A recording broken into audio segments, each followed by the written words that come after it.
off the past few years, and actually the challenge now is there's so much demand and there isn't enough sheep to meet the demand. I think it's the future of viticulture. I think this is a way for people to cut their costs, and we can do a much better job out here and get more organic matter naturally down in the soil. Just change the whole water cycle, the way everything's moving out here, and lower the fire danger. It's a win-win-win. There's kind of an ebb and flow to like the viticultural mindset. Like, what is the perfect practice as folks are getting into more dynamic farming systems? We're all here to grow the best wine grapes we can on the planet in one of the best places to grow grapes on the planet. Sheep grazing, which is such a beautiful sight to see, is a little bit of a newer practice for most growers here in Napa, and the whole point of this particular seminar that we co-hosted today was about learning how to do that the right way. It's not as easy as just calling somebody up, throwing a bunch of sheep in a vineyard, and calling it good. We're all plant science people. A lot of viticulturists kind of lived in the world of understanding plants and how that biology works.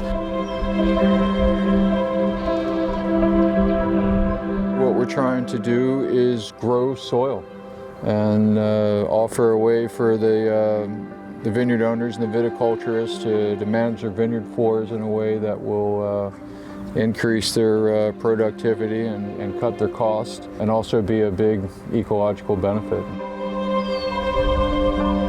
First and foremost, they're natural lawnmowers. They're naturally handling weeds and other, kind of mowing down the plants in the vineyard at strategic times of the year, so that's a big benefit. But they're also naturally leaving behind, if you get our drift, nutrients and other benefits for the soil, and they're kind of stirring things up. And so there's an immense amount of benefits underground, and it all ties in, it's a whole system to the quality of the fruit ultimately. We run about 400 head, and we scatter them around and move them. Everything, we keep them moving. That rest interval is the most important thing. I've noticed that different herds go different directions, and when they come back together, they have friends. They greet each other.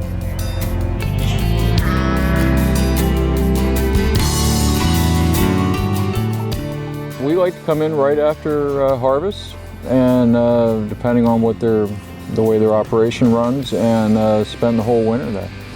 And so we'll come in with a few head, then we'll add a few more, and as the grasses really get going, we add more head, and we just ramp it up all the way until bud break.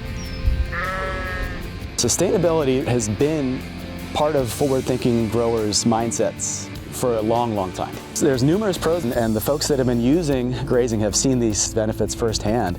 Eliminating some tractor passes is a big deal. The more that we can get equipment off of a field when it's wet, the less soil compaction we're going to have. Grazing the wrong way can create compaction as well, so we're actually not compacting. We're creating a landscape and an environment that increases water infiltration, which is huge for us, especially considering how dry and warm our summers are becoming. A lot of benefits that are kind of layered and stacking, which is one of those beautiful things about working with Mother Nature the right way. There's a whole system beyond that to be thinking about in terms of how we cultivate soil health and biodiversity, and how all of that makes for a healthier vineyard and ultimately a better wine. So we have to be thinking in a really integrated way.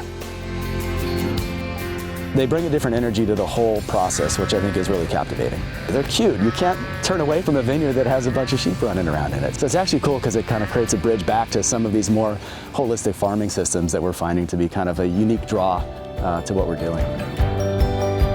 There's something,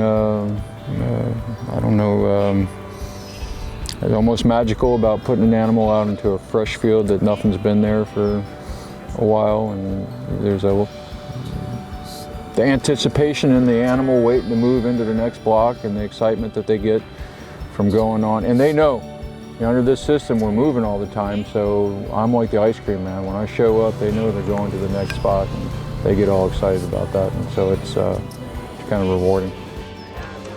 These conversations that are hopefully born here at events like this and then taken out to the growing community, that's where we feel like we can really create action, create a different environment, a different subset of imaginative ideas.